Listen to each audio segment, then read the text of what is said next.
Chen pressed her back against the cold metal shelving of the empty art supply closet, her fingers instinctively curling into protective fists as the gleam of polished steel caught the fluorescent light. The box cutter in Jake Morrison's trembling hand wasn't just a tool anymore. It was a promise of permanent damage, a threat that would destroy everything she loved most about herself: her art, her future, her identity. The three boys had cornered her here after school, in the forgotten corner of Riverside High where teachers never ventured, and security cameras had blind spots. Tyler Brooks stood closest to the door, his letterman jacket pristine, despite the violence brewing in his eyes. Connor Walsh held his phone steady, already recording what he believed would be the ultimate humiliation video. And Jake, sweet awkward Jake who sat behind her in chemistry class, now wielded that razor blade like it was justice itself. "Hold out your hands," Tyler commanded, his voice carrying the authority of someone who had never been told no. "Let's see how good your precious art is when you're missing a few fingers."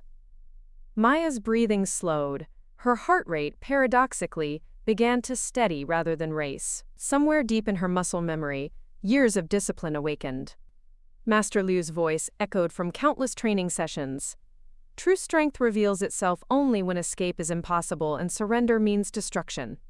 But how had it come to this? How had the quiet new girl, who just wanted to blend in, who had deliberately hidden her black belt and kept her head down, become the center of such calculated cruelty? To understand that moment when everything changed, you have to go back to the beginning.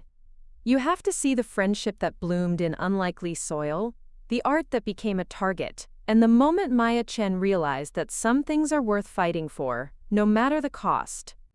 Because sometimes the greatest mistake bullies make is assuming that silence equals weakness. Sometimes the mouse they're cornering has been a tiger all along. Before we jump back in, tell us where you're tuning in from.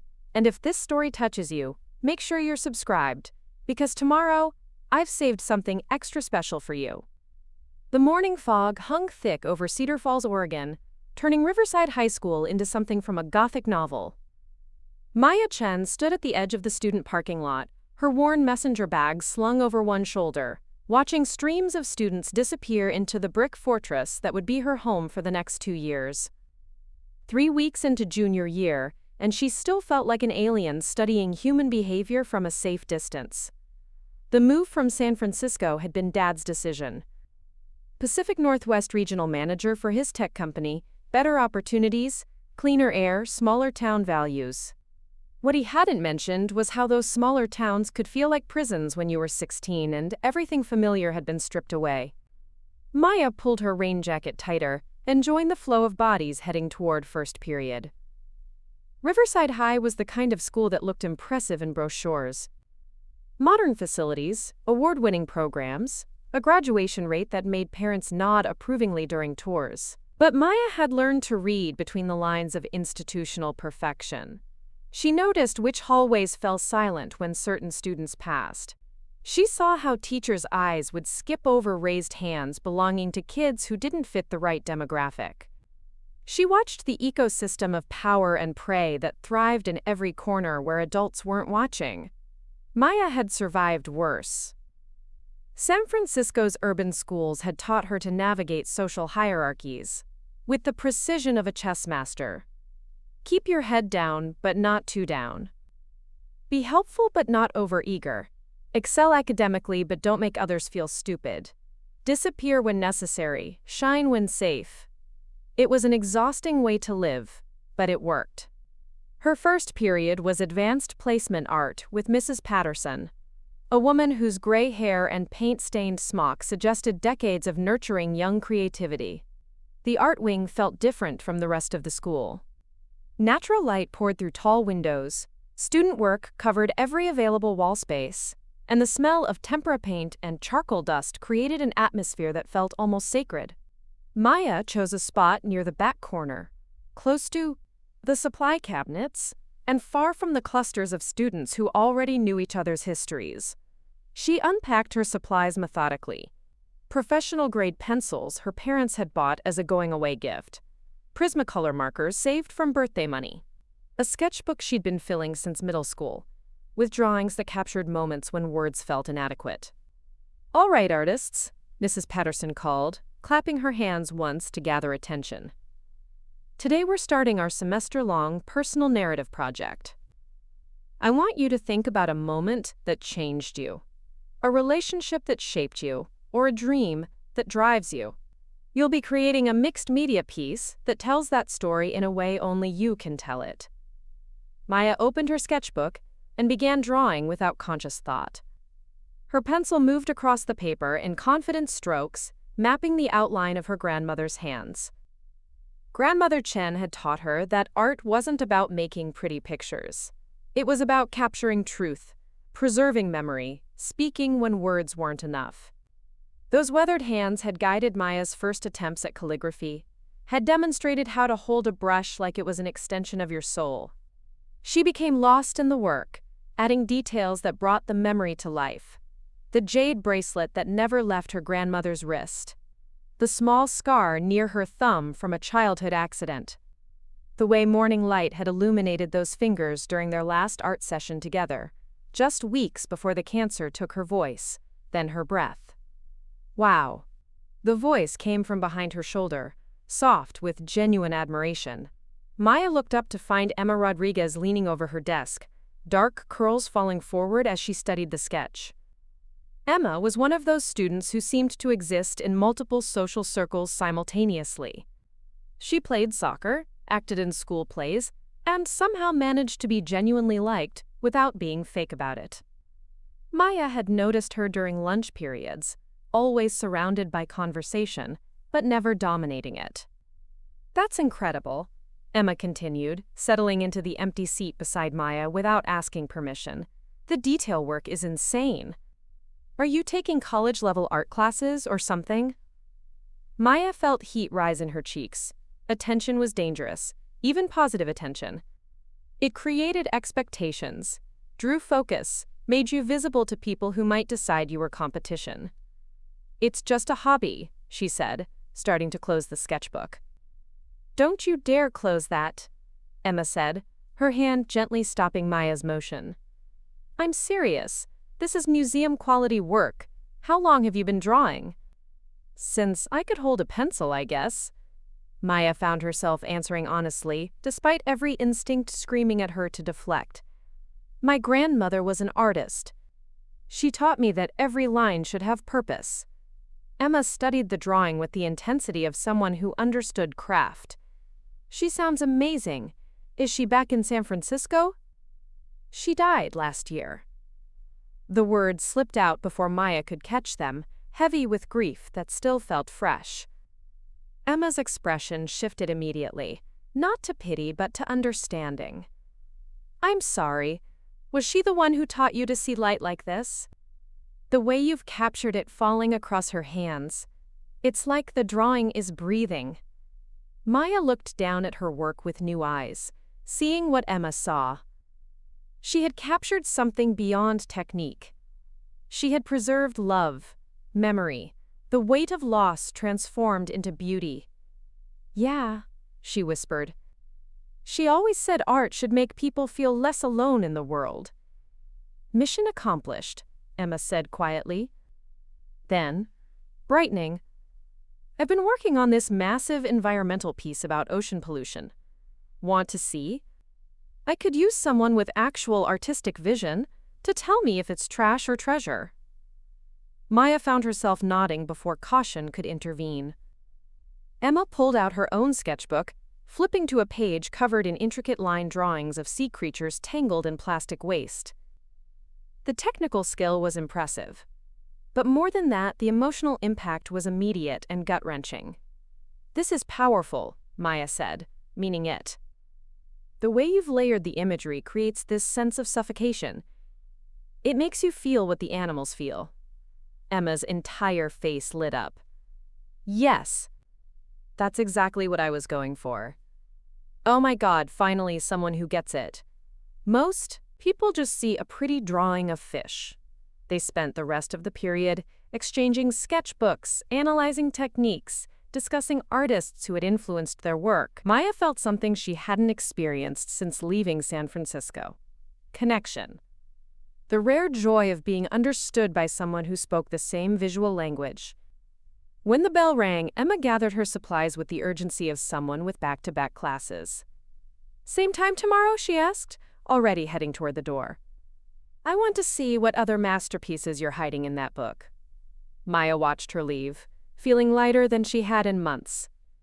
Maybe Cedar Falls wouldn't be exile after all. Maybe she could find her tribe here, people who understood that art wasn't just decoration but communication, healing, truth-telling in its purest form. She packed her supplies carefully, sliding the sketchbook into her bag with extra protection. The drawing of her grandmother's hands seemed to pulse with new significance. It wasn't just a memory anymore. It was a bridge, a way to connect her old life with whatever came next. Walking through the hallways toward second period, Maya noticed details she'd missed before.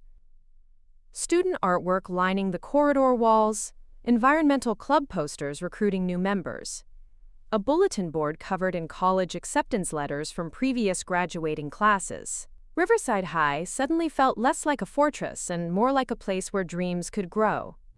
She didn't notice Tyler Brooks watching her from his position near the trophy case, his eyes tracking her movement with predatory interest.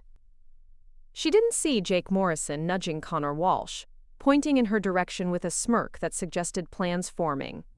She was too busy imagining the projects she and Emma might collaborate on, the techniques they could teach each other, the friendship that felt like it was blooming despite her best efforts to remain invisible. Maya Chen walked towards second period with hope in her step and art supplies worth more than most students' entire wardrobes in her bag. She was thinking about creative possibilities and new friendships. She wasn't thinking about how quickly hope could turn into a target, or how some people viewed other people's talents as personal insults requiring correction. She wasn't thinking about box cutters or threats or empty art supply closets. Not yet. That education would come later, delivered by boys who mistook kindness for weakness and creativity for arrogance. Boys who had no idea they were about to learn the difference between a victim and a warrior who had simply chosen not to fight. For now, Maya Chen was just a girl who missed her grandmother and loved to draw, walking through a hallway in Oregon while fog pressed against the windows and possibility hummed in the fluorescent lights above. 3 days passed before Maya realized she had made her first real mistake at Riverside High School. It wasn't talking to Emma Rodriguez, though that decision would prove to have consequences she couldn't yet imagine. It wasn't allowing herself to hope for friendship in a place where survival meant invisibility. The mistake was simpler, more innocent, and infinitely more dangerous. She had let her guard down in art class. Thursday morning found Maya arriving early to the art wing, drawn by the promise of quiet time with her sketchbook, before other students filled the space with chatter and energy. Mrs. Patterson was already there, organizing supplies for the day's lesson, while classical music played softly from speakers hidden somewhere among the easels and canvases. "You're becoming quite the early bird," Mrs. Patterson observed, looking up from a box of pastels she was sorting. "Most students can barely drag themselves here by the bell." Maya settled into her usual spot, pulling out the professional-grade supplies that had become her daily companions. "I like the quiet," she said simply, which was true but incomplete. The whole truth was that these morning moments reminded her of the studio back home, where she and her grandmother had spent countless dawn hours working side by side in comfortable silence. She opened her sketchbook to a fresh page and began working on a new piece for the personal narrative project. This time, instead of memory, she was exploring possibility.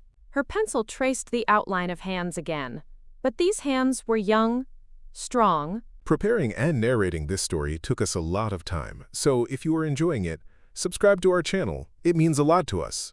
Now, back to the story. Positioned in a classical martial arts stance that spoke of discipline and power. She had been drawing from muscle memory, letting her fingers remember the weight and balance of forms she practiced every morning in the privacy of her bedroom. The Chen family dojo, back in San Francisco, had been more than a business. It was a legacy, a tradition passed down through 4 generations of masters, who understood that true martial arts wasn't about violence, but about harmony between mind, body, and spirit. Maya had earned her 3rd-degree black belt, not through aggression, but through patience, precision, and an almost meditative understanding of how force could be redirected rather than met with force. Master Liu, her sensei and father's oldest friend, had taught her that the highest level of martial arts was never having to use it. A true warrior, he would say during their early morning sessions, wins the battle before it begins, through presence, awareness, and the quiet confidence that comes from knowing exactly what you are capable of. Maya had internalized that philosophy so completely that most people never suspected she could break boards with her bare hands, or execute throws that could disable someone twice her size. She dressed like an artist, moved like a scholar, and spoke like someone who had never thrown a punch in her life. It was perfect camouflage, and it had kept her safe through every school she had ever attended.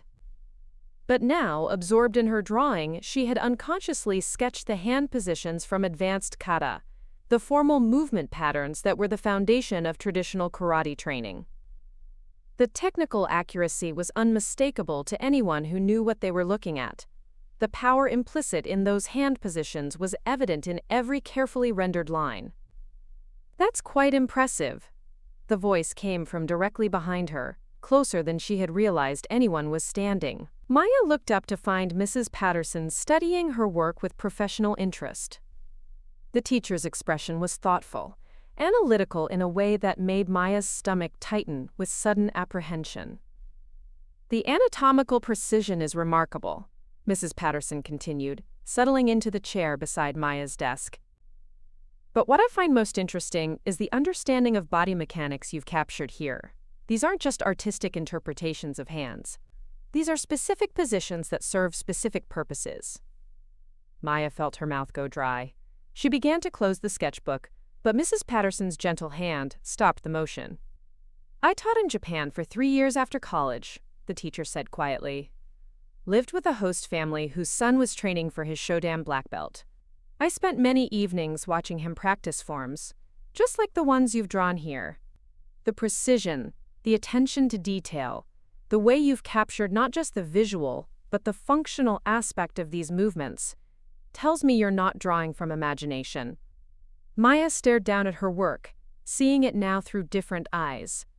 In her focus on artistic technique, she had revealed more about herself than she ever intended. The drawing was a confession written in graphite and paper. "How long have you been training?" Mrs. Patterson asked, her voice carrying genuine curiosity rather than judgment. "Since I was 5, Maya answered, the truth slipping out before she could construct a more careful response. "My family runs a dojo, back in San Francisco." Mrs. Patterson nodded slowly. "And you've been keeping that part of yourself hidden since you arrived here?" It wasn't a question, but Maya answered anyway. "It's easier that way. People make assumptions about martial artists. They either think you're aggressive, or they want to test you. Both scenarios end badly. And you came here hoping to be seen only as an artist." "I came here hoping not to be seen at all," Maya said honestly. "At least not until I figured out how things work here." Mrs. Patterson was quiet for a long moment, studying not just the drawing but Maya herself. Finally, she spoke with the careful consideration of someone choosing her words precisely. "In my experience, young people who possess real skill in any discipline have usually earned it through dedication and sacrifice that most of their peers can't understand. That kind of commitment often comes with wisdom beyond their years."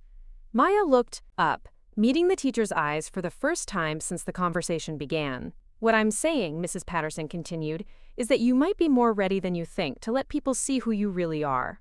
Both sides of who you are." Before Maya could respond, the classroom door burst open with the energy of students arriving for first period. Emma Rodriguez was among the first through the door, her soccer bag slung over one shoulder and her perpetual smile already brightening the space around her. "Morning, Maya!"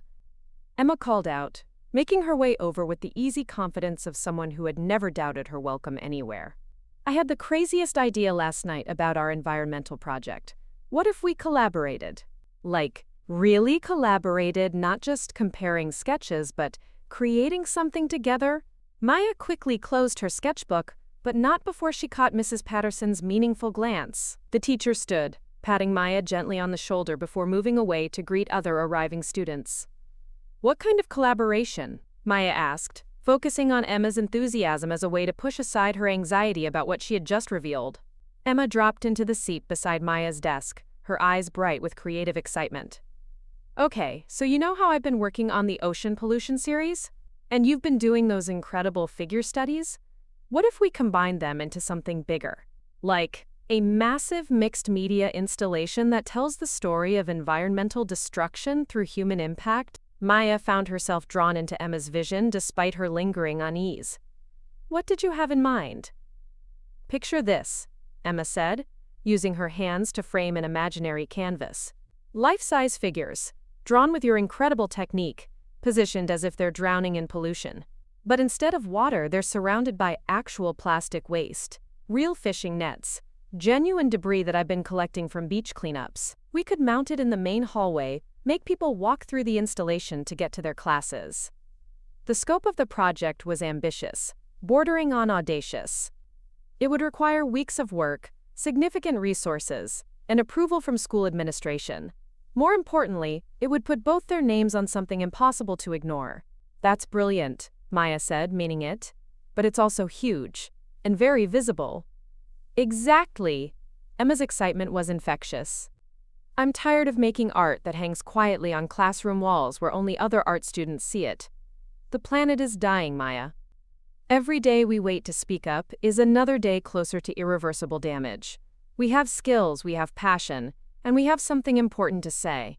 Why shouldn't we say it as loudly as possible?" Maya felt something stir in her chest, a familiar sensation she had been trained to recognize and control. It was the feeling that came before action, before commitment, before stepping forward instead of blending back. Master Liu had taught her to distinguish between the fear that warned of real danger and the fear that simply wanted to keep her small and safe.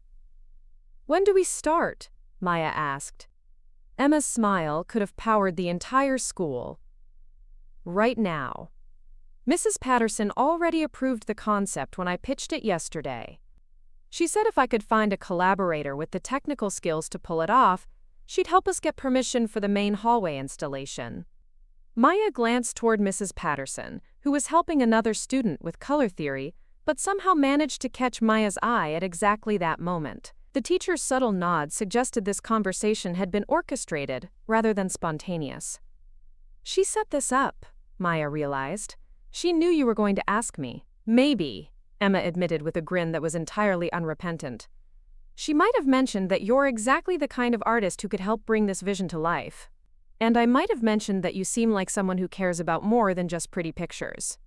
Maya felt the ground shifting beneath her feet, the careful stability she had constructed over the past 3 weeks suddenly seeming fragile and temporary. Accepting this collaboration would mean stepping into the spotlight she had been so carefully avoiding.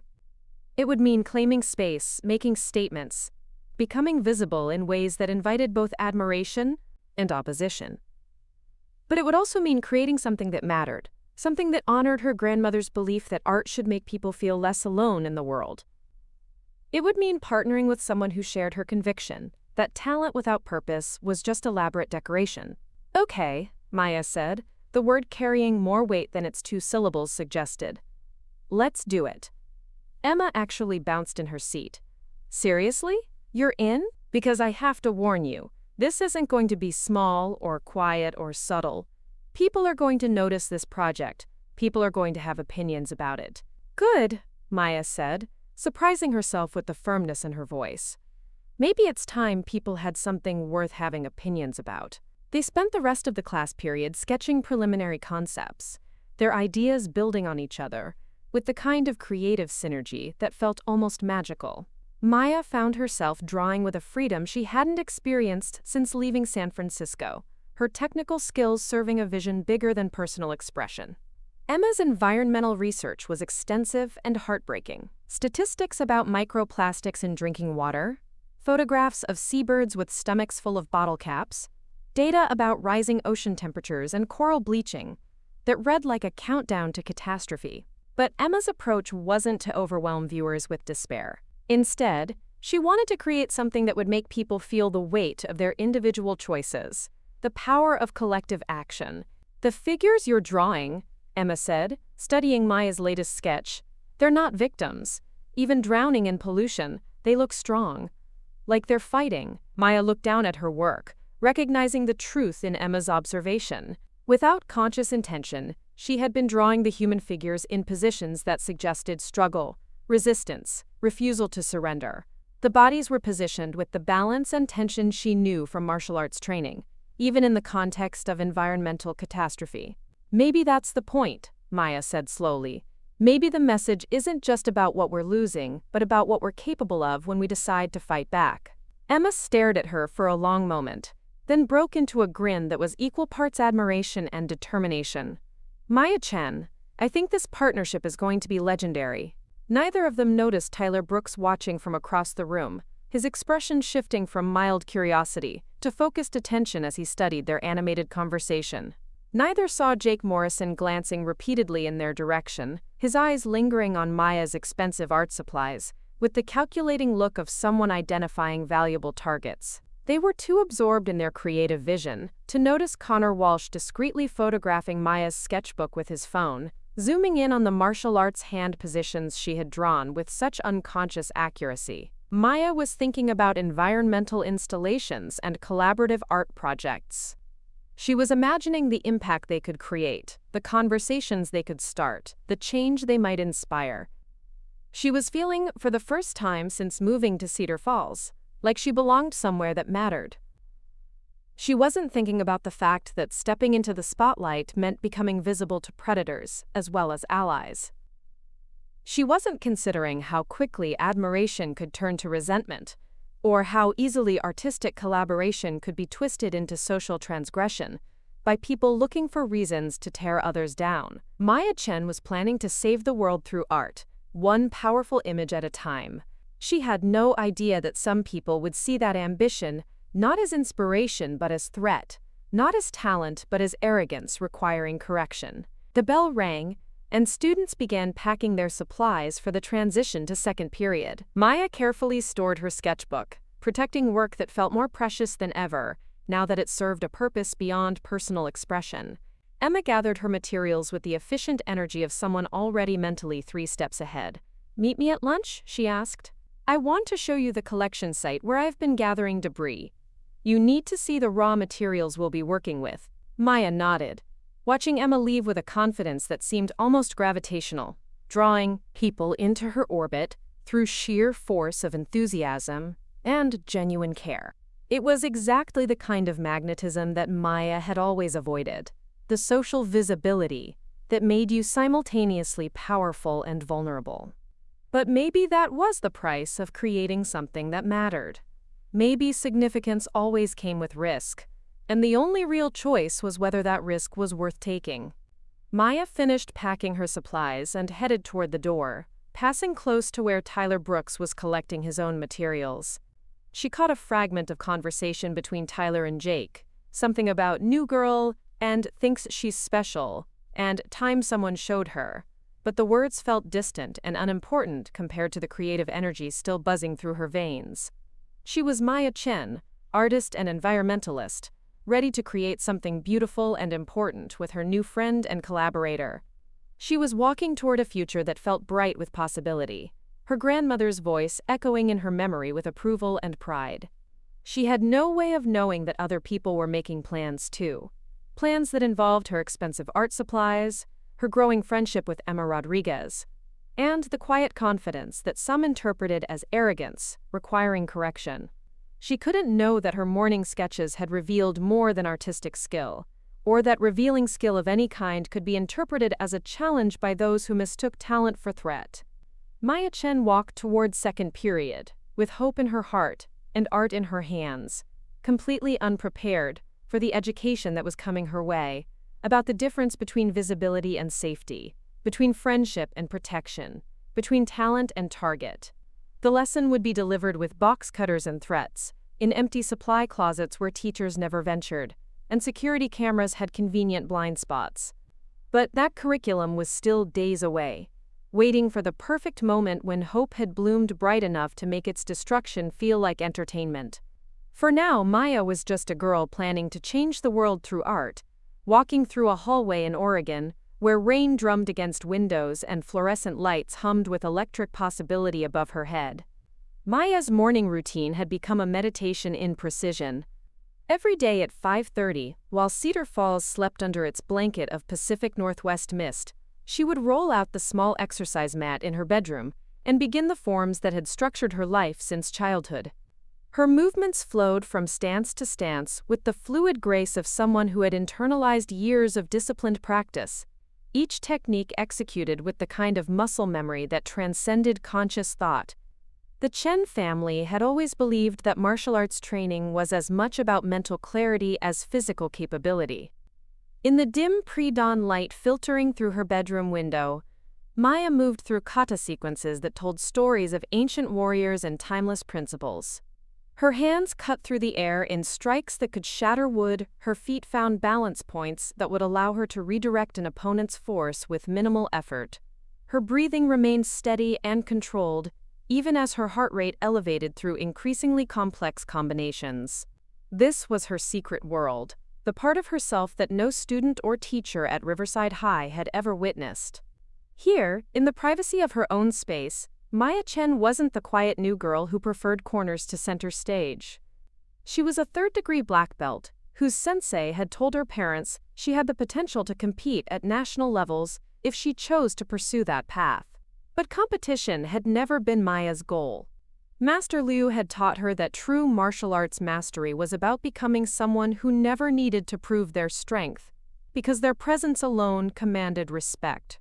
The highest level of skill, he would say, was complete control over when and how to reveal that skill.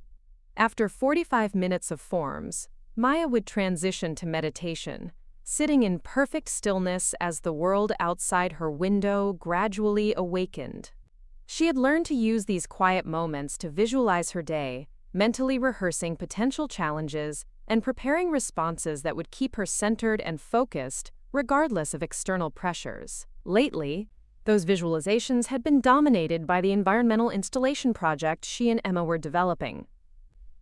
The scope of their collaboration had expanded beyond anything Maya had initially imagined, growing into something that would transform the main hallway of Riverside High into an immersive experience about humanity's relationship with the natural world.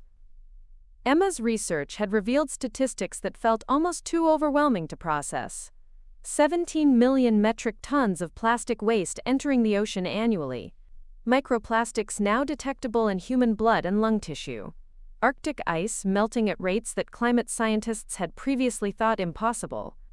But Emma's genius lay in her ability to transform that data into visceral, emotional experiences that would make viewers feel rather than simply understand the magnitude of environmental crisis. Maya's contribution was bringing those feelings to life through human figures that seemed to breathe with life even as they struggled against overwhelming forces.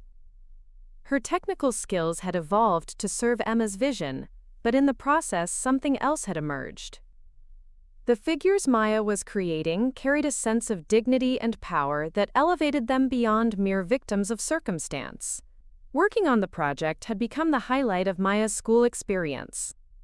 Every lunch period found her and Emma in the art wing, surrounded by sketches and research materials and collected debris that would become integral parts of the installation.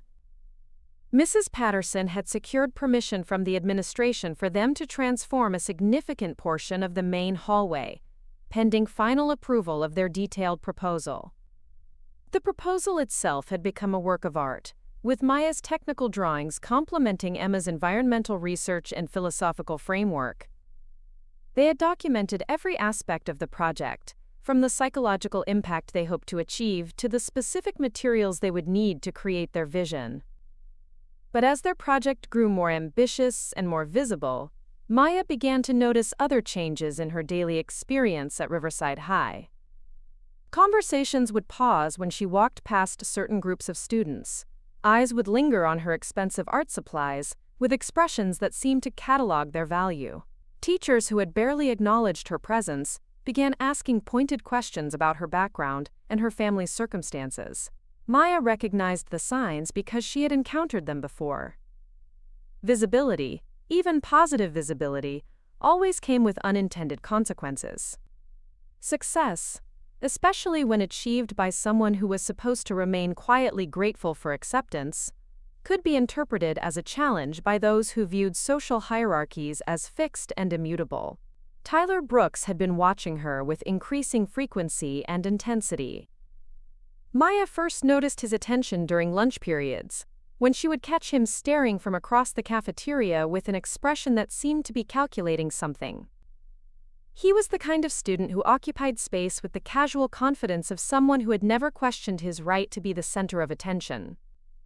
Tyler's social position at Riverside High was built on a foundation of athletic achievement, family connections, and the kind of casual cruelty that often passed for humor among teenagers, who had never been forced to consider the impact of their actions on others.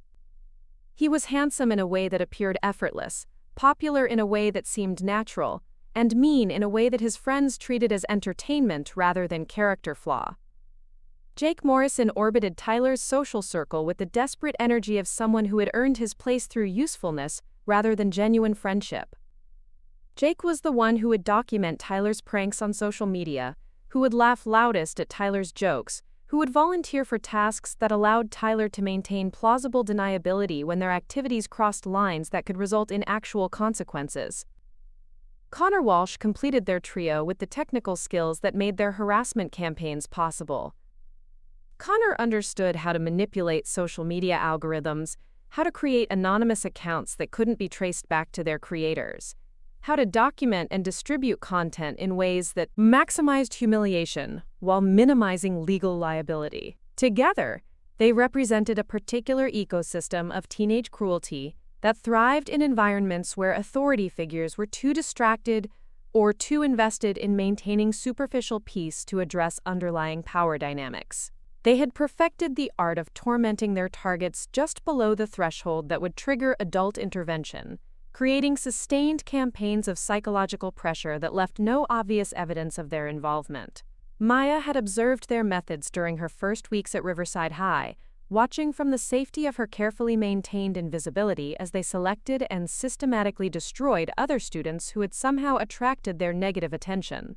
She had seen how they would isolate their targets socially, before escalating to more direct forms of harassment.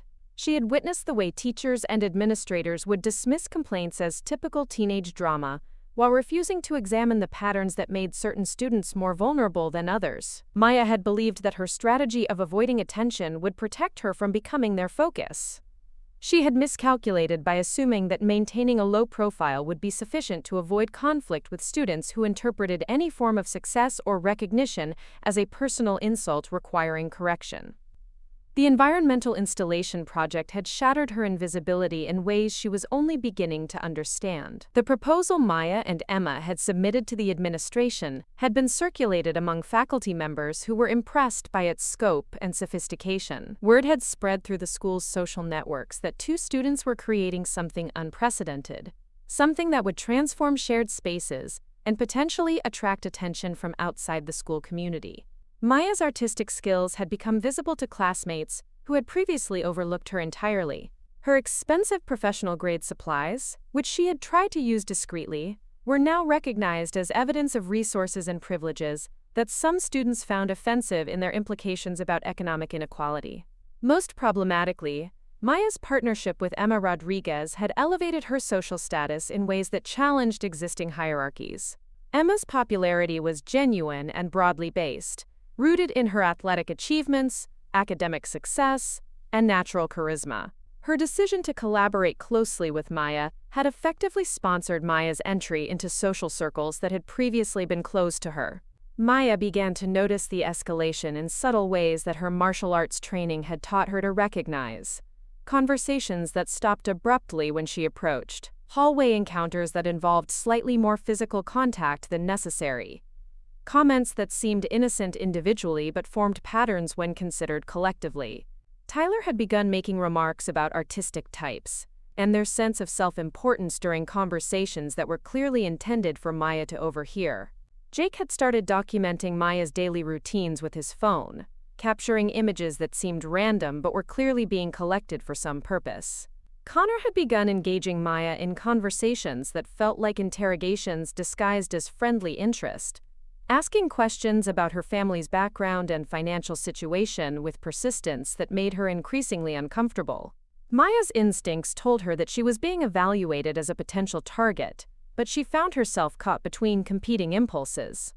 Her martial arts training emphasized the importance of recognizing threats early and responding decisively before situations escalated beyond control. But her desire to maintain the friendship with Emma and continue their collaborative project created pressure to avoid any response that might be interpreted as antisocial or paranoid. Emma seemed oblivious to the growing tension, or perhaps she was simply too confident in her own social position to recognize how Maya's association with her was creating problems.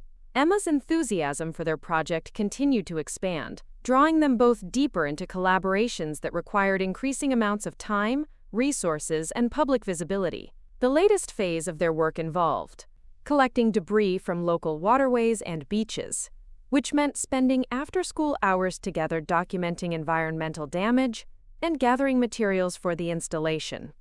Emma had secured permission from environmental groups to participate in organized cleanup efforts, where Maya found herself photographed and interviewed by local media outlets covering community environmental initiatives. Maya understood that each photograph and interview was creating a record of her involvement that extended far beyond the school community.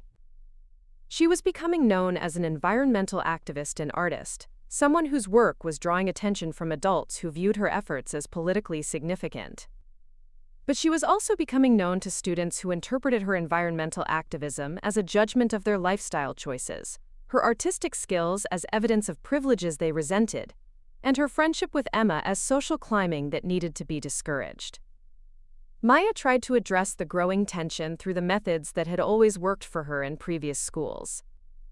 She attempted to minimize her visibility by declining opportunities for interviews and public recognition. She tried to deflect attention from her artistic skills by crediting Emma with the conceptual framework for their collaboration. She made efforts to seem more humble and less confident in social situations where Tyler and his friends might be observing her behavior. But these strategies that had once protected her now seemed to have the opposite effect. Her attempts to avoid attention were interpreted as evidence that she was hiding something worth investigating. Her efforts to deflect credit were seen as false modesty that made her seem manipulative rather than humble.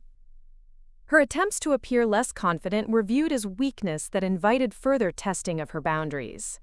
Maya realized that she had entered a social dynamic where any response would be interpreted as evidence supporting her tormentor's predetermined conclusions about her character and motivations. Tyler, Jake, and Connor had decided that she represented something they needed to correct, and they were committed to finding justification for their intended actions, regardless of how she chose to respond. The recognition that she was trapped in an escalating situation created a familiar sensation in Maya's chest, the tightness that always preceded moments when she would need to choose between competing sets of values. Master Leo had taught her that martial arts mastery required the wisdom to distinguish between conflicts that could be avoided and conflicts that were inevitable. Maya spent increasing amounts of time during her morning meditation sessions visualizing potential scenarios and preparing mental responses to escalating harassment. She found herself automatically cataloging potential weapons in every room she entered, identifying exit routes and defensive positions with the unconscious thoroughness of someone whose survival instincts were awakening after months of dormancy. But she also found herself hoping that her preparations would prove unnecessary, that Tyler and his friends would eventually lose interest in her or find other targets for their attention. Maya wanted to believe that her careful responses and obvious attempts to avoid conflict would be recognized as evidence that she posed no threat to their social position. Maya's family noticed the changes in her behavior during evening dinners that had become increasingly tense affairs. Her parents asked careful questions about her school experience that revealed their concern about her growing withdrawal from family conversations. Her younger brother Alex, who was naturally perceptive about emotional dynamics, began making observations about Maya's mood that indicated he recognized signs of stress she thought she was hiding successfully. Master Liso's voice echoed in Maya's memory during these family interactions, reminding her that true martial arts mastery included the responsibility to protect not only herself, but also those who cared about her. Allowing herself to be systematically worn down by psychological harassment was a form of surrender that would ultimately impact everyone who depended on her strength and stability. Maya began to understand that her attempts to avoid conflict were actually prolonging and intensifying the very situation she was trying to prevent. Tyler, Jake, and Connor were interpreting her restraint as evidence that she could be pushed further without consequences, and they were using her obvious desire to avoid confrontation as encouragement to escalate their harassment. The environmental installation project had become the focal point for tensions that extended far beyond artistic collaboration or environmental activism. Maya realized that Tyler and his friends had identified the project as the perfect target for demonstrating their power over someone who had forgotten her appropriate place in the school's social hierarchy. Maya's expensive art supplies represented resources they could destroy to inflict maximum psychological and financial damage. Her partnership with Emma represented a relationship they could sabotage to isolate her socially. Her growing reputation as an artist and activist represented achievements they could undermine to restore what they viewed as natural order. Maya understood that the conflict was no longer about anything she had done or failed to do. Tyler, Jake, and Connor had committed themselves to a course of action that would only be satisfied by her complete surrender of everything that gave her life meaning and purpose.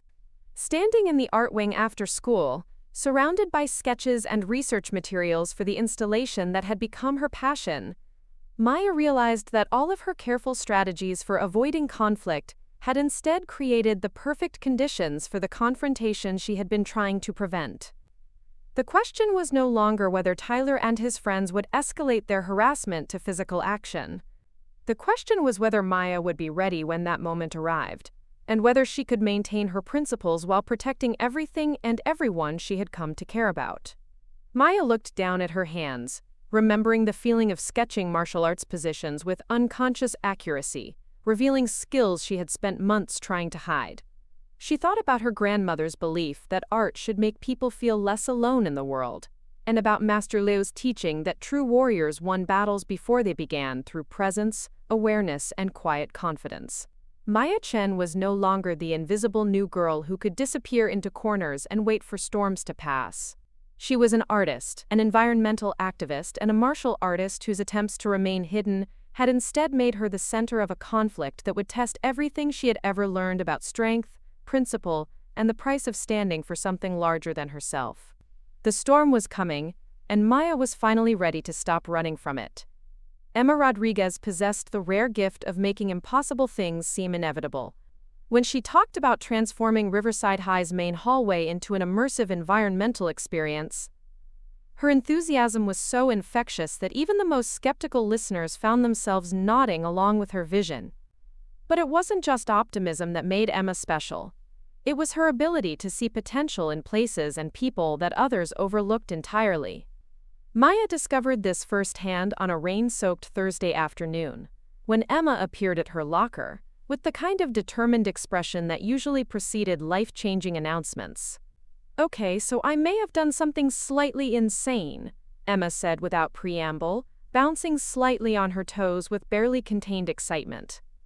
"But before you panic, just remember that all the best ideas start with someone thinking they're completely crazy." Maya closed her locker door carefully, already sensing that whatever Emma was about to propose would shatter the comfortable routine she had been trying to maintain. Define slightly insane. "I submitted our proposal to the Pacific Northwest Youth Environmental Summit," Emma said in a rush, as if speaking quickly might make the revelation less overwhelming. "The one that's held every year at Portland State University. The one where high school students present original research and activism projects to actual environmental scientists and policymakers." Maya felt the ground shift beneath her feet. The Youth Environmental Summit was legendary among students interested in environmental issues. Acceptance meant presenting to audiences that included representatives from major environmental organizations, university researchers, and government officials responsible for regional environmental policy. It was the kind of opportunity that could change the trajectory of someone's entire academic and professional future. Emma, that summit is for students who have been working on environmental projects for years, Maya said, her voice carefully controlled despite the panic rising in her chest. We've been collaborating for less than a month. Exactly.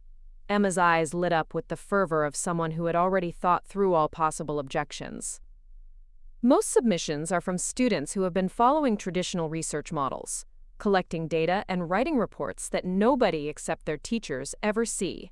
But we're creating something completely different. We're making art that will force people to confront environmental destruction in a way that bypasses their intellectual defenses and hits them emotionally. Maya stared at her friend, recognizing the truth in Emma's assessment, but also understanding the implications of what she was suggesting. Presenting at the Youth Environmental Summit would mean exposing their work to scrutiny from experts who could identify every flaw in their research or methodology.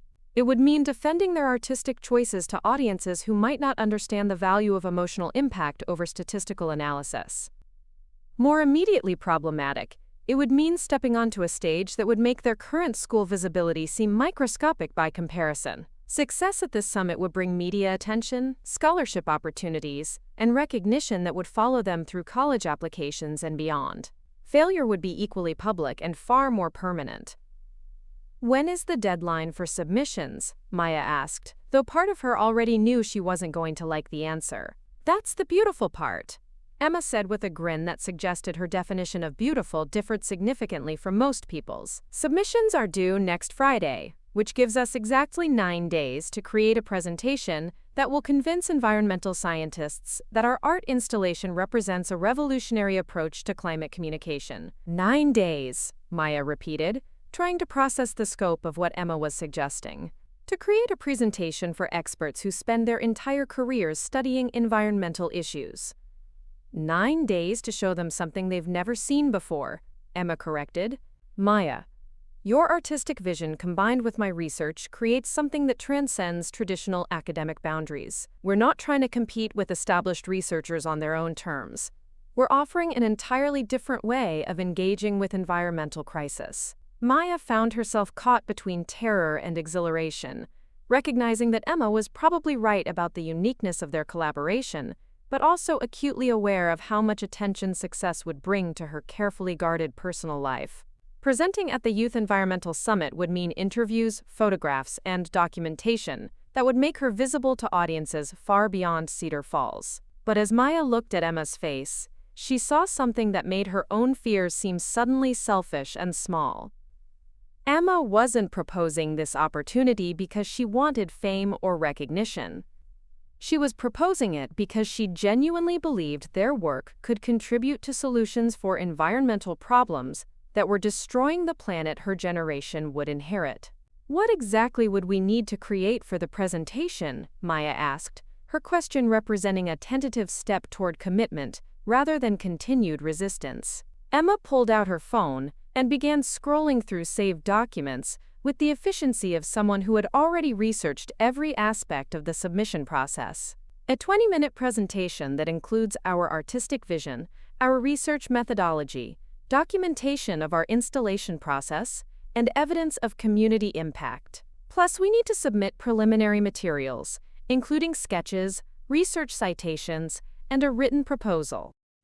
Maya mentally calculated the amount of work involved in creating a presentation worthy of professional environmental scientists while simultaneously completing their installation for the school hallway. The timeline was ambitious, bordering on impossible, requiring them to work with an intensity and focus that would consume every free moment for the next 9 days. The installation isn't even finished yet, Maya pointed out, though her tone suggested problem-solving rather than surrender. How can we document community impact for something that doesn't exist? That's where you're wrong, Emma said with satisfaction that indicated she had anticipated this exact question. Mrs. Patterson helped me contact the school district's communications office, and they're planning to use our installation as a showcase for innovative environmental education. They want to bring other schools here for field trips, and they're talking about featuring our work in the district's annual report to the state education department. Maya felt something shift in her understanding of their project's significance. What had begun as a collaboration between two students had somehow evolved into something that adults viewed as professionally relevant and educationally important. The pressure of that recognition was both inspiring and terrifying. "There's more," Emma continued, her excitement building as she shared information she had clearly been saving for maximum impact. "I contacted the environmental organizations I've been working with for beach cleanups, and they want to partner with us for a community presentation of our work. They're planning to invite local media and city council members to discuss how our project demonstrates youth leadership on environmental issues." Maya realized that Emma had been developing their collaboration into something far more ambitious than she had understood. While Maya had been focused on the artistic and technical aspects of their installation, Emma had been building a network of adult partnerships and professional opportunities that would amplify their work beyond anything Maya had imagined possible. The recognition that Emma had been protecting and promoting Maya's interests without being asked created a warmth in Maya's chest that felt unfamiliar and precious. Emma had somehow managed to position them both for success in ways that honored Maya's artistic contributions while advancing Emma's environmental advocacy goals. "Why didn't you tell me you were developing all these partnerships?" Maya asked, though her tone carried gratitude rather than accusation. Emma's expression softened, revealing a vulnerability that her usual confidence often obscured. "Because I wanted you to have the choice to participate or not participate based on your own interests, not because you felt obligated by commitments I made without consulting you.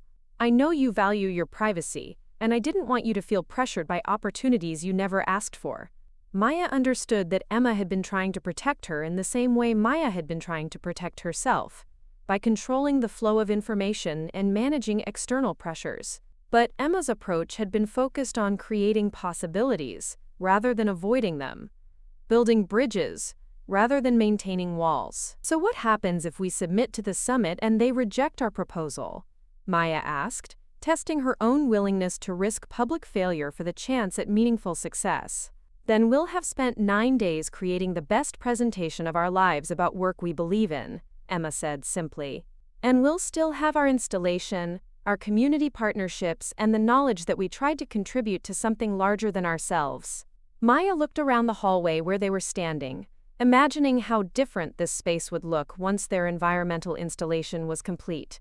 She thought about the hours they had already invested in research and planning, the materials they had collected from local waterways, the sketches that filled her notebooks with figures that seemed to breathe with life even as they struggled against overwhelming forces.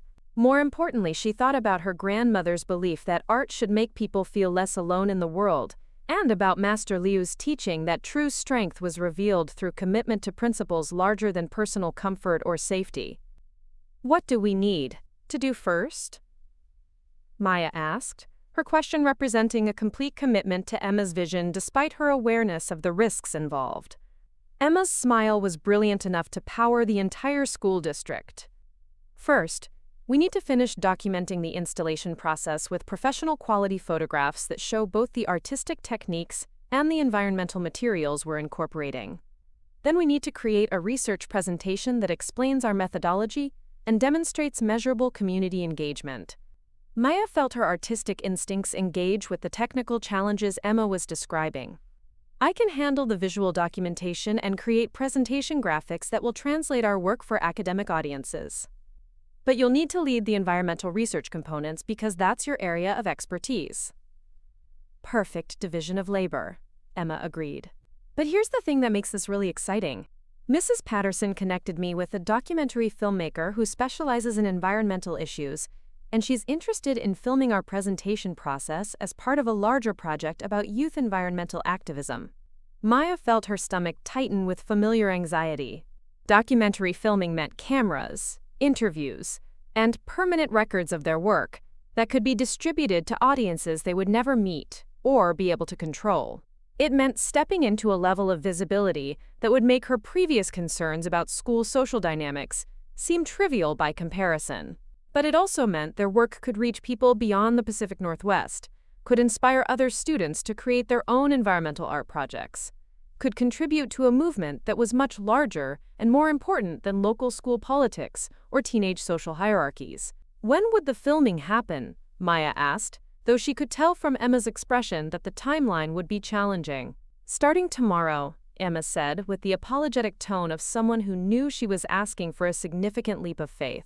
"She wants to document our entire preparation process for the summit presentation, which means she'll be following us around with cameras for the next 9 days." Maya closed her eyes and took the kind of deep breath that Master Lu had taught her to use when making decisions that would fundamentally change the direction of her life. She thought about all the careful strategies she had developed for maintaining invisibility and avoiding conflict. She considered how documentary filming would shatter every protective barrier she had constructed since arriving in Cedar Falls.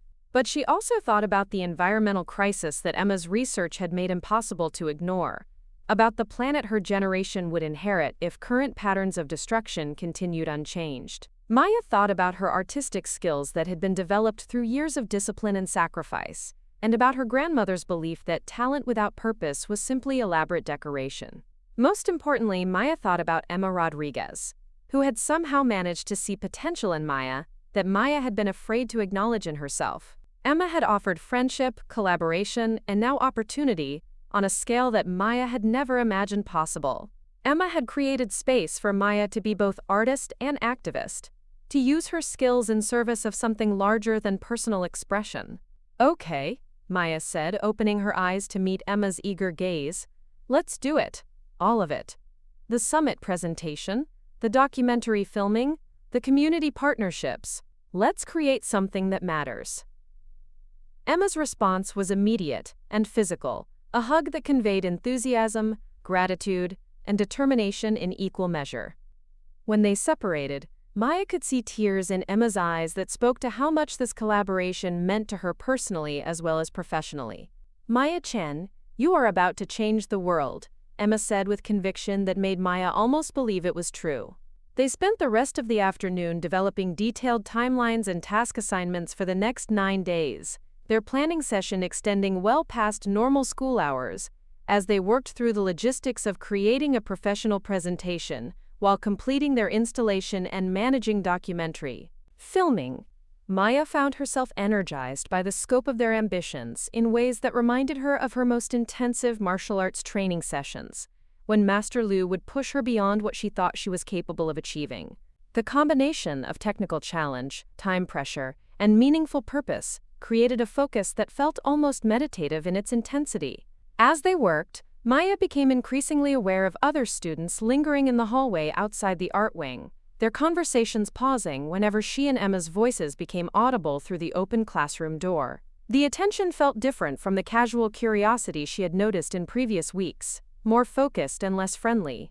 Emma seemed oblivious to the growing audience, too absorbed in their planning to notice how many people seemed interested in documenting their activities with phone cameras. Maya found herself automatically cataloging potential exit routes and defensive positions, while simultaneously engaging with Emma's ideas about presentation structure and visual design.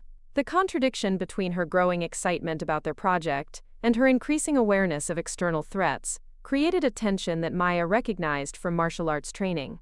It was the sensation that preceded moments when she would need to choose between competing priorities, between the desire to pursue meaningful goals and the need to protect herself from people who interpreted her success as a personal challenge. Maya realized that her collaboration with Emma had created exactly the kind of visibility she had spent months trying to avoid, but it had also given her something worth being visible for. The question was whether she could maintain her commitment to their environmental work while managing the social consequences of stepping onto a stage where some people would view her presence as an invitation for conflict. Looking at Emma's face, bright with enthusiasm and trust, Maya understood that backing down now would mean abandoning not only her own artistic goals, but also a friendship that had become more important to her than the safety of invisibility. Maya Chen had spent her entire life learning to balance strength with restraint, visibility with vulnerability. Tomorrow, that balance would be tested by documentary cameras, community expectations, and the attention of students who had been waiting for her to step far enough into the light to become a target worth their focused attention. But tonight, planning presentations that could change the world with someone who believed in her potential, Maya felt ready for whatever challenges were coming. She had found her purpose, her partner, and her voice. Now she would discover whether Riverside High School was ready for Maya Chen to stop hiding who she really was. The documentary cameras arrived on Friday morning like harbingers of a transformation Maya wasn't entirely prepared for.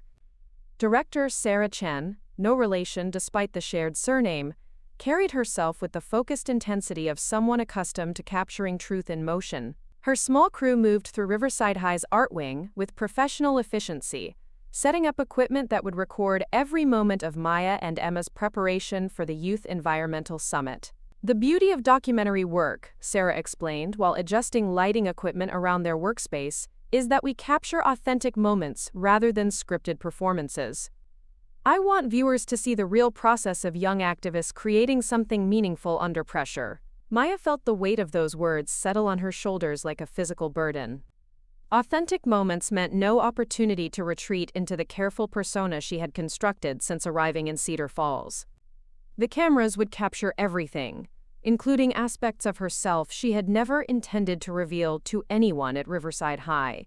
Emma thrived under the attention, her natural charisma amplified by the knowledge that their work would reach audiences far beyond their local community. She moved through their planning sessions with infectious energy, explaining their environmental research and artistic vision with the kind of passion that made even technical details seem compelling. Maya found herself caught between admiration for Emma's confidence and anxiety about her own growing visibility. Every moment they spent in front of the cameras was creating a permanent record of their collaboration, documentation that would exist long after they graduated and moved on to whatever came next. But as the morning progressed, Maya began to notice that the documentary filming was attracting attention from students who had previously shown only casual interest in their environmental project. Tyler Brooks appeared in the hallway outside the art wing repeatedly, his presence feeling less coincidental with each occurrence. Jake Morrison lingered near the windows with his phone, ostensibly texting but clearly focused on whatever was happening inside the classroom. Connor Walsh had positioned himself in the computer lab across the hall, his laptop screen angled to allow clear observation of their workspace, while maintaining plausible deniability about his surveillance activities. Maya recognized the coordinated nature of their observation pattern because her martial arts training had taught her to identify when she was being systematically monitored by people with hostile intentions. "You seem tense," Sarah observed during a brief break between filming segments. "Is everything okay?" Maya glanced toward the hallway where Tyler was once again visible, his conversation with Jake appearing casual, but his body language suggesting focused attention on their activities. "Just nervous about the presentation," she said, which was partially true, but far from complete. Sarah followed Maya's gaze and seemed to register the dynamic she was observing. "Ah," she said with understanding that suggested experience with similar situations. "Small-town politics. I've filmed in enough high schools to recognize when someone's success is making other people uncomfortable." Emma looked up from her research materials with confusion that indicated she had been too absorbed in their work to notice the growing tension. "What are you talking about?" "Your friend Tyler and his associates have been conducting surveillance on your project for the past 2 hours, Sarah said matter-of-factly. "Classic territorial behavior from students who interpret other people's achievements as personal threats." Maya felt her stomach tighten with familiar anxiety, but Emma's response was immediate and dismissive. "Tyler Brooks is an idiot who thinks environmental activism is a personal attack on his family's oil investments," she said. "He's been making stupid comments about our project since we started, but he's all talk and no action." Sarah's expression suggested she had encountered that particular type of optimism before, usually just before situations escalated beyond what anyone had anticipated. "In my experience, students who conduct systematic surveillance are usually planning something more concrete than complaints."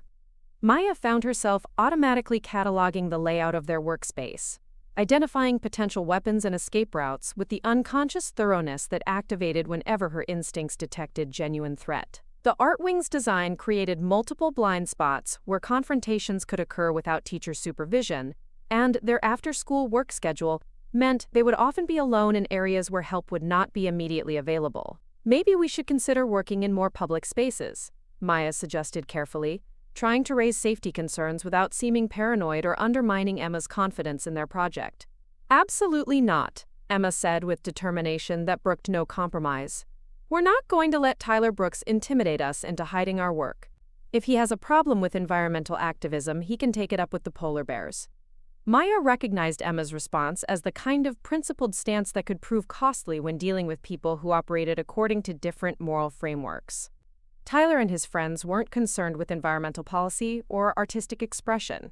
They were focused on maintaining social hierarchies that their behavior had helped establish, and that Maya's growing prominence was beginning to challenge. The documentary filming continued throughout the day, capturing hours of footage that showed Maya and Emma working with the kind of collaborative intensity that made their partnership appear almost telepathic. Maya's artistic vision and Emma's environmental research complemented each other so seamlessly that their individual contributions merged into something greater than either could have created alone. But the cameras also captured moments of tension that Maya hoped would be edited out of the final documentary.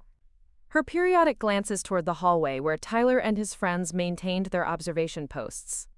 Emma's increasing frustration with interruptions from curious students who seemed more interested in the filming process than their environmental message. The subtle ways Maya positioned herself to maintain clear sightlines to potential exits while working on drawings that required intense concentration. By the end of the school day, Maya felt emotionally exhausted in ways that had nothing to do with their artistic work.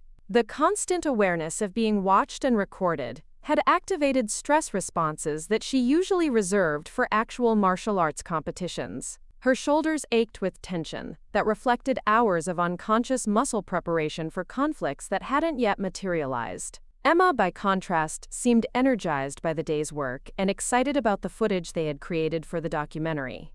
"Sarah says we're naturals in front of the camera," she reported enthusiastically. "She thinks our presentation at the summit is going to be absolutely incredible." Maya managed to smile and nod appropriately, while internally calculating how many more days of this intensity she could sustain without compromising either their project or her own psychological equilibrium. The Youth Environmental Summit was still 6 days away, which meant 6 more days of documentary filming, community attention, and the growing scrutiny of students who had clearly decided that Maya's success required correction. After the film crew departed and Emma left for soccer practice, Maya remained in the art wing to continue work on presentation graphics that required the kind of detailed concentration she couldn't maintain while being filmed. The empty classroom felt peaceful after hours of managed performance, allowing her to reconnect with the meditative aspects of artistic creation that had originally drawn her to their collaboration. Maya was absorbed in perfecting the shading on a figure that seemed to emerge from pollution, with the kind of dignified resistance that characterized all of her environmental artwork when she became aware that she was no longer alone in the art wing. The sound was subtle, barely perceptible above the building's ambient noise, but her martial arts training had taught her to recognize the specific footfall patterns that indicated people attempting to move stealthily. Maya continued working on her drawing while peripherally monitoring the sounds of multiple people positioning themselves in the hallway outside the classroom. She recognized the voices when they began speaking in low tones that were clearly intended to avoid detection by any adults who might still be in the building. "Documentary cameras," Tyler was saying with disgust that made their environmental project sound like a personal insult. Like she's some kind of celebrity instead of just another new girl who doesn't know her place yet. "Did you see all that expensive art equipment?" Jake's voice carried the kind of resentment that focused on material possessions, rather than artistic achievement. "Those pencils probably cost more than most people spend on supplies for an entire semester." "My dad says her family owns some kind of martial arts business," Connor added, his tone suggesting this information was somehow damaging rather than simply biographical. "Probably thinks she's tough because she took a few karate classes." Maya felt something cold settle in her stomach, as she realized that Tyler and his friends had been conducting research into her background beyond simple school observation. They knew about her family's dojo, which meant they had been investigating her with the kind of thoroughness that suggested serious planning rather than casual harassment. "Art supplies can be expensive to replace," Tyler said with casual menace that made his intentions unmistakable. "Especially when someone's been showing off how special and talented they think they are." Maya's hand stilled on her pencil as she processed the threat implicit in Tyler's comment. They weren't planning to simply embarrass or intimidate her. They were planning to destroy her art supplies, the professional-grade materials that represented both significant financial investment and deep personal meaning. More troubling was the realization that they had chosen to have this conversation within her hearing range.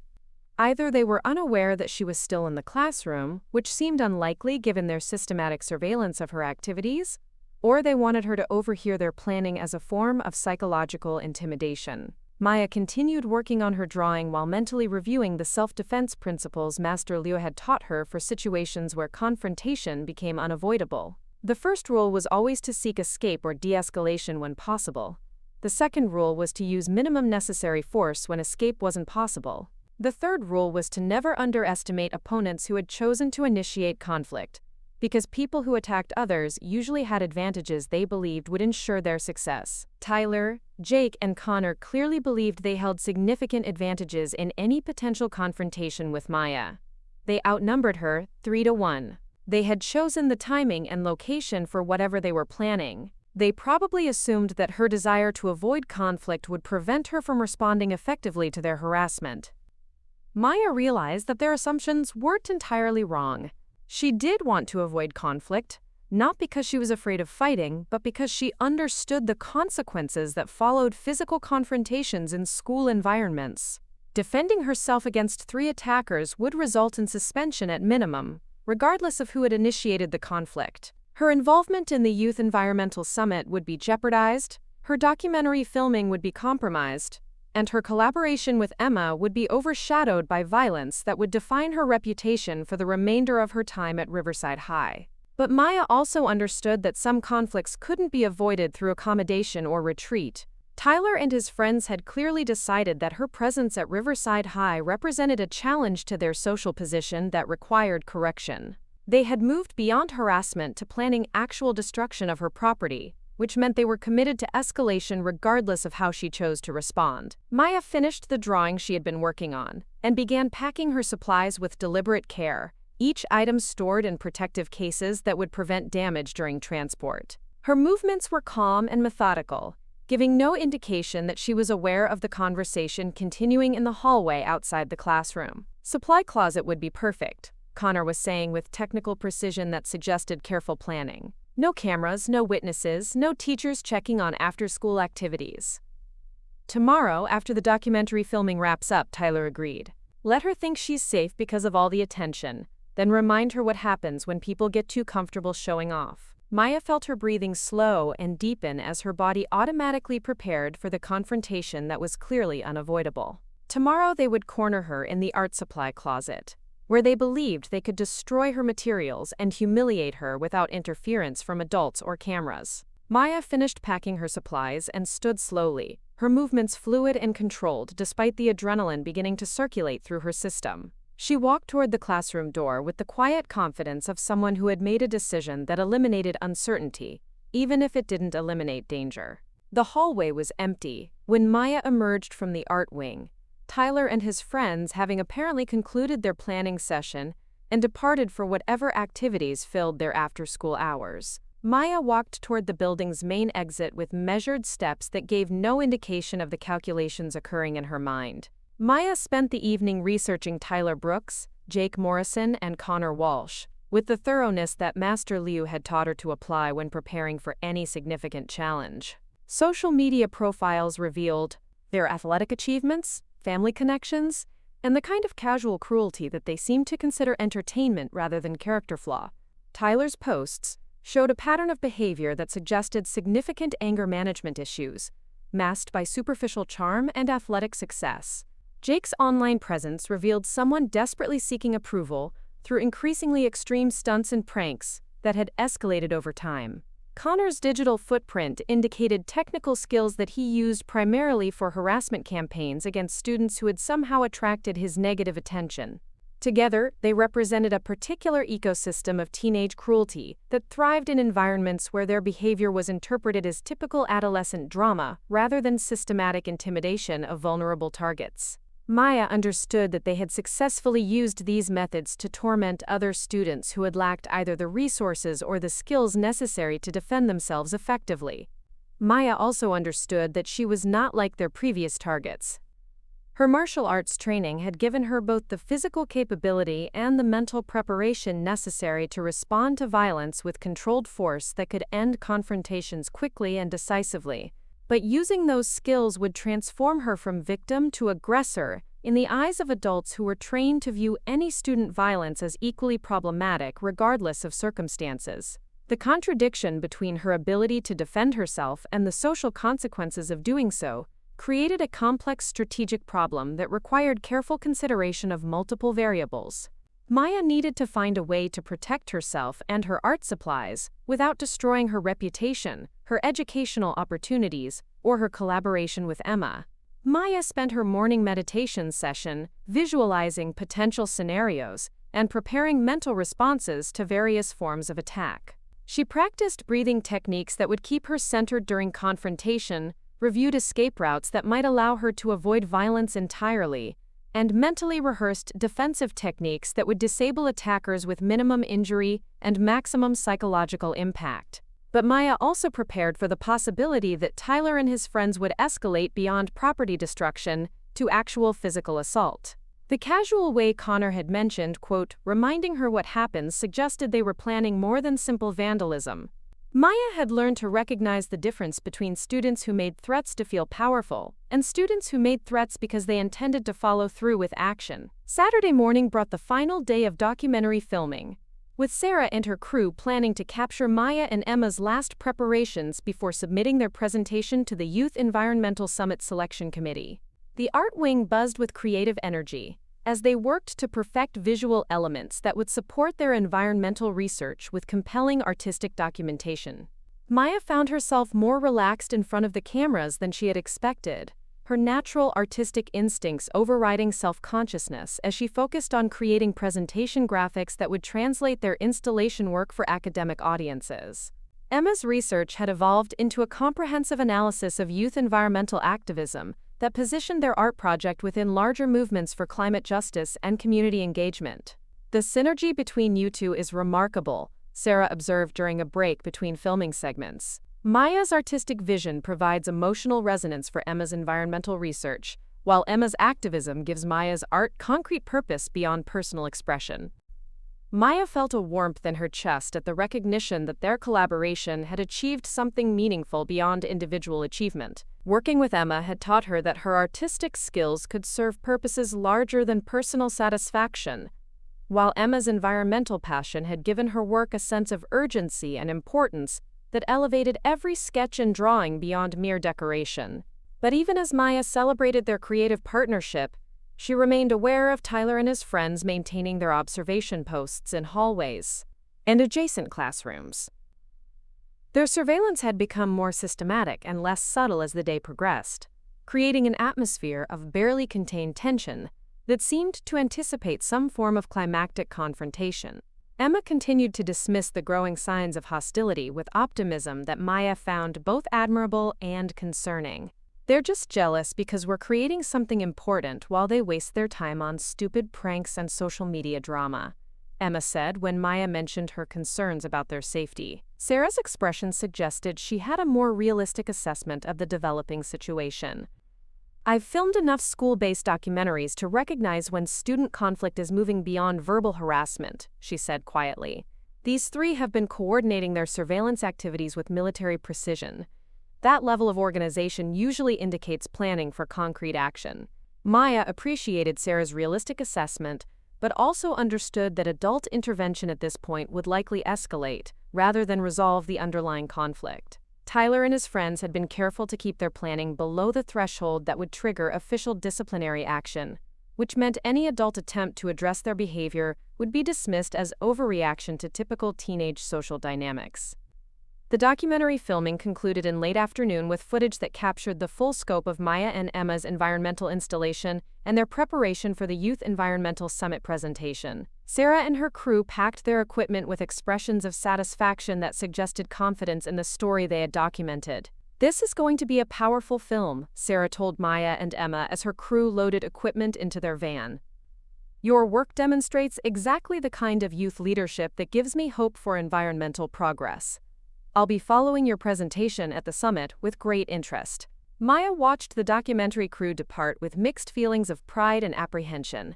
Their environmental project had achieved recognition that exceeded anything she had imagined possible when Emma first proposed their collaboration. But that success had also created the visibility that had attracted Tyler's hostile attention and set in motion whatever confrontation he and his friends were planning. Emma gathered her research materials with satisfaction that reflected genuine accomplishment. "I'm meeting with the environmental organization partners this evening to finalize community presentation details," she said. "Want to come along? They're excited to meet you and discuss how your artistic vision can be adapted for other youth environmental projects." Maya felt tempted by the opportunity to expand their collaboration beyond Riverside High, but her instincts told her that leaving the school building would not prevent the confrontation that Tyler and his friends had planned. Postponing their intended encounter would only allow them more time to refine their approach and choose timing that might be even less favorable for her safety. "I want to finish some presentation graphics while I have access to the art room equipment," Maya said, which was true but incomplete. "I'll catch up with you tomorrow to hear about the meeting." Emma nodded with understanding that reflected her respect for Maya's artistic process. "Don't work too late," she said with concern that revealed how much their friendship had come to mean to her. "You've been pushing yourself pretty hard with all the pressure from the summit deadline and documentary filming." Maya watched Emma leave with a mixture of affection and determination. Emma had given her friendship, creative partnership, and opportunities that had transformed her experience at Riverside High from exile to engagement. Maya was not going to allow Tyler and his friends to destroy what they had built together, regardless of what personal cost that protection might require. Maya remained in the art wing as the building gradually emptied of students and most faculty members. She continued working on presentation graphics that required detailed concentration, while peripherally monitoring sounds that would indicate when Tyler and his friends decided to implement whatever plan they had developed. The art supply closet was located at the far end of the art wing, connected to the main classroom by a narrow corridor that would prevent escape once someone was cornered inside. Maya had examined the closet's layout during previous weeks and understood that it represented the perfect location for the kind of intimidation or assault that couldn't be interrupted by adult supervision or documented by security cameras. Maya worked steadily on her drawings as afternoon light faded to evening, and the building's ambient noise decreased to the level where individual footsteps became clearly audible. She had positioned herself in the main art classroom with clear sight lines to both the hallway entrance and the corridor leading to the supply closet, allowing her to monitor potential approaches while maintaining focus on her artistic work. The attack came exactly as Maya had anticipated, with Tyler, Jake, and Connor entering the art wing after normal school hours, when teacher supervision was minimal and security camera coverage was restricted to main hallways. Maya heard their voices before she saw them, recognizing the casual confidence of people who believed they held every advantage in the confrontation they were initiating. "Time for an art lesson," Tyler announced as they entered the classroom where Maya was working. His voice carried the kind of theatrical menace that suggested he was performing for his friends rather than simply communicating with Maya. Maya looked up from her drawing with calm attention that seemed to surprise Tyler, who had apparently expected fear or pleading rather than composed acknowledgement of his presence. She set down her pencil with deliberate care and turned to face the three boys with posture that conveyed readiness rather than submission. "What kind of lesson did you have in mind?" Maya asked, her voice steady despite the adrenaline beginning to circulate through her system. Jake moved toward Maya's art supplies with obvious intent, his hands reaching for the professional-grade materials that represented both significant financial value and deep personal meaning, the kind that teaches people not to show off with expensive toys they didn't earn. Maya stood slowly, her movement fluid and controlled in ways that caused Connor to step backward despite himself. "Those supplies were gifts from my grandmother before she died," Maya said quietly. "I'd prefer you didn't touch them." Tyler laughed with genuine amusement at what he interpreted as a polite request rather than a warning. "That's sweet, really touching. But I think you need to learn about consequences for getting too comfortable showing off in other people's school." Maya felt something shift in her chest as Tyler's words made his intentions unmistakably clear. This wasn't about art supplies or environmental projects or documentary filming. This was about power, territory, and the assumption that Maya's presence at Riverside High represented a challenge to social hierarchies that required violent correction. Maya had spent months trying to avoid exactly this type of confrontation through careful invisibility and strategic accommodation. But Tyler and his friends had interpreted her restraint as weakness rather than wisdom, and they had committed themselves to escalation that would only be satisfied by her complete humiliation or surrender. "Walk away," Maya said quietly, her voice carrying none of the pleading or fear that Tyler had clearly expected.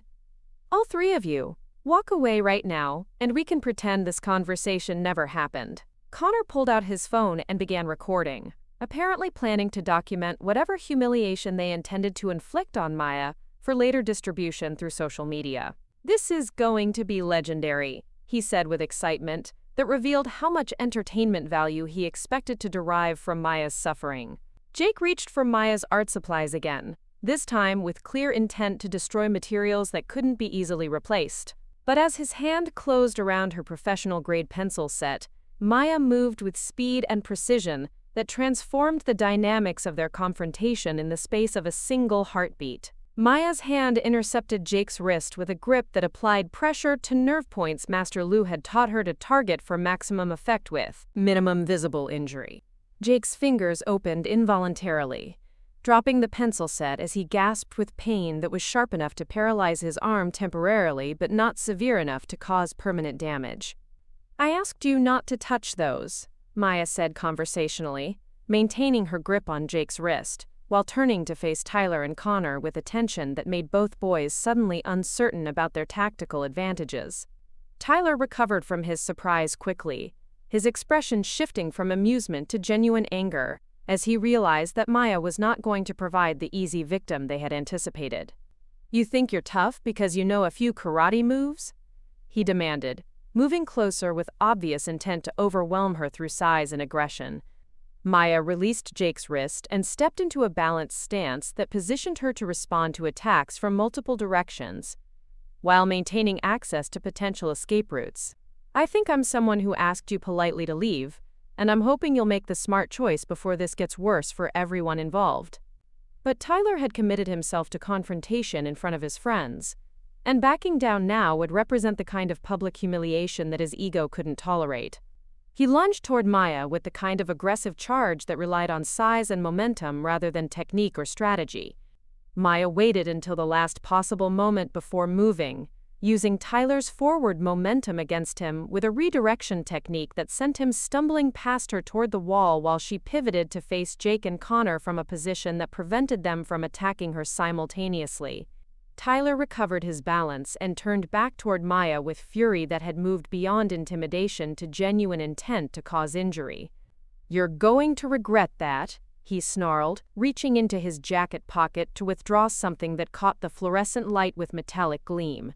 Maya felt time slow as she recognized the box cutter in Tyler's hand, understanding that their confrontation had escalated beyond simple harassment to assault with a weapon that could cause permanent damage. The casual way Tyler handled the blade suggested familiarity with using it for intimidation, while his expression indicated willingness to follow through with actual violence if necessary. "Now we're going to see how tough you really are," Tyler said, advancing toward Maya with the box cutter extended in a grip that revealed basic knowledge of how to use it effectively as a weapon.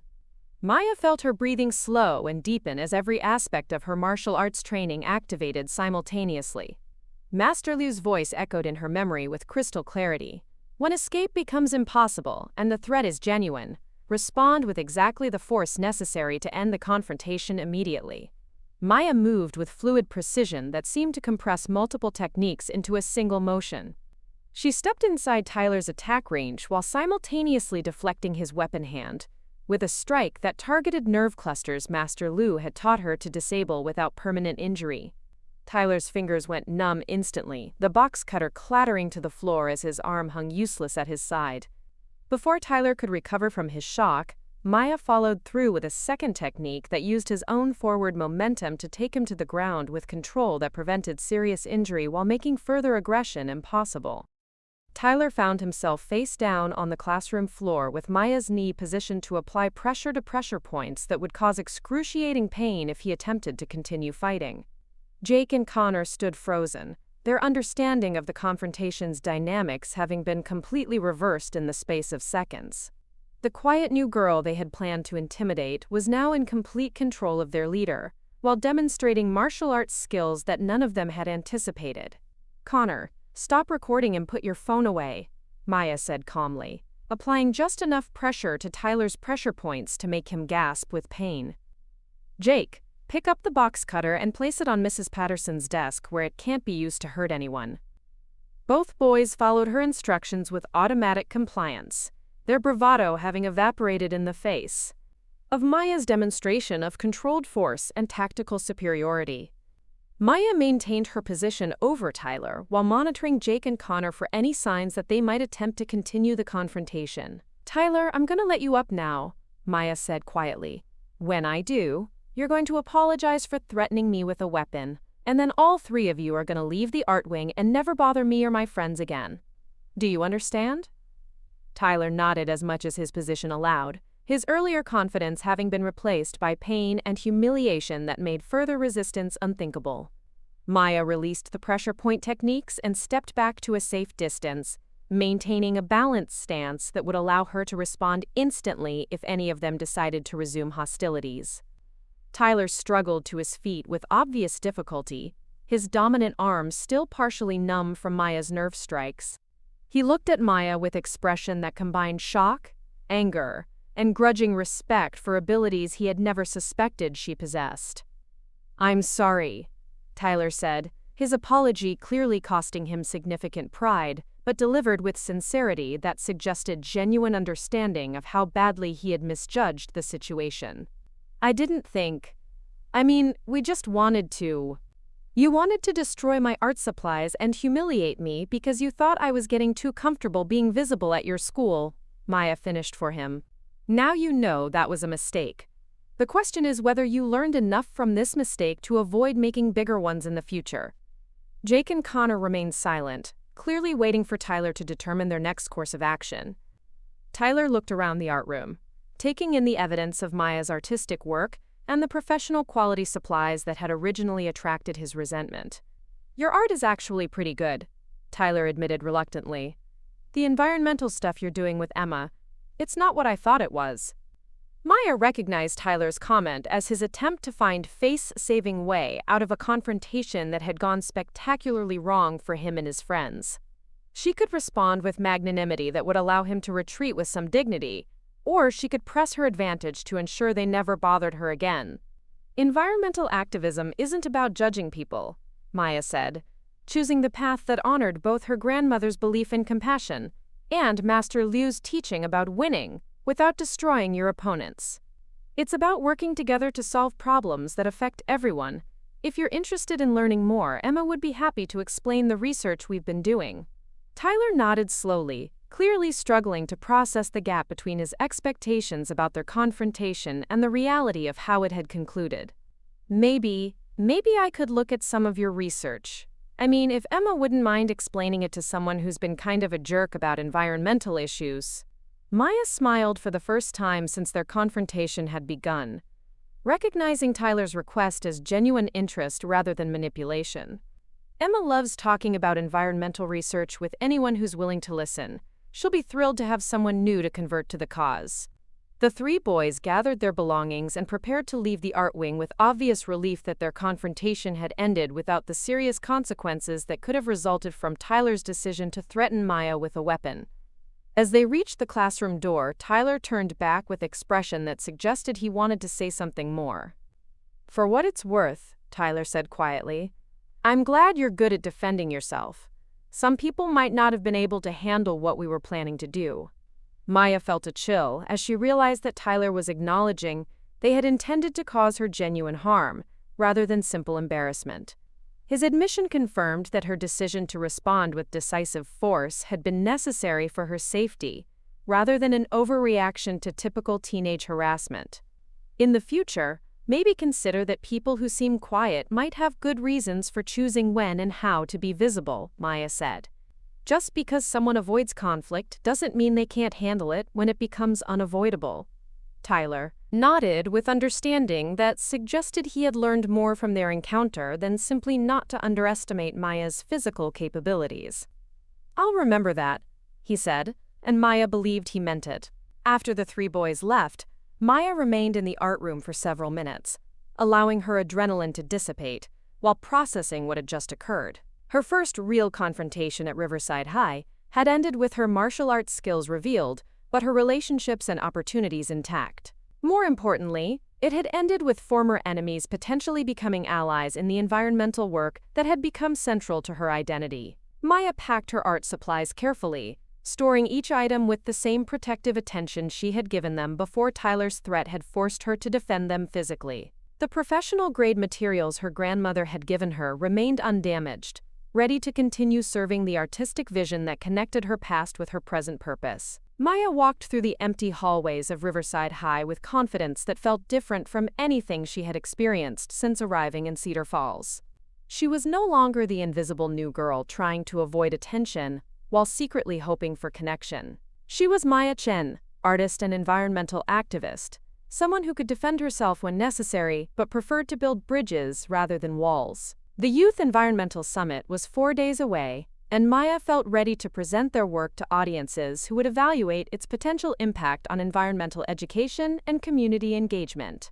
Emma would be excited to hear about Tyler's interest in their research, and Maya suspected that their former antagonist might become one of their most valuable advocates for environmental awareness among student populations that had previously been unreachable. Maya stepped into the cool evening air of Cedar Falls with gratitude for teachers who had recognized her potential, friends who had believed in her vision, and training that had prepared her to protect everything she had come to value. She was no longer hiding who she was, and Riverside High School was proving to be exactly the place where Maya Chen could flourish as both artist and activist. The next morning brought news that the Youth Environmental Summit had accepted their presentation proposal, along with an invitation to participate in a special session for high school students whose work demonstrated exceptional innovation in environmental communication. Maya and Emma would present their art installation to audiences that included university researchers, environmental policy specialists, and representatives from major conservation organizations. But perhaps more importantly, Tyler Brooks appeared at their usual workspace in the art wing, with genuine curiosity about the environmental research he had previously dismissed as political posturing. Emma's enthusiastic explanation of their methodology and findings revealed common ground that none of them had expected to discover, while Maya's artistic documentation of environmental impact provided visual evidence that made abstract statistics feel immediate and personal. Maya Chen had come to Riverside High hoping to remain invisible until graduation. Instead, she had discovered that true safety came not from hiding her capabilities, but from using them in service of purposes larger than personal protection. Her martial arts training had prepared her to defend herself when necessary, but her artistic vision had given her something worth defending that could bring former enemies together as allies in work that mattered. Standing in the art wing, surrounded by friends who had become family and former antagonists who had become collaborators, Maya understood that her grandmother's belief in art's power to make people feel less alone in the world had been proven correct in ways more profound than either of them had imagined possible. Maya Chen was ready to change the world, one conversation, one drawing, and one converted skeptic at a time. And if anyone else mistook her quiet confidence for vulnerability, well, they would learn the same lesson Tyler had learned about the difference between choosing peace and being unable to defend it. Up next, you've got 2 more standout stories right on your screen.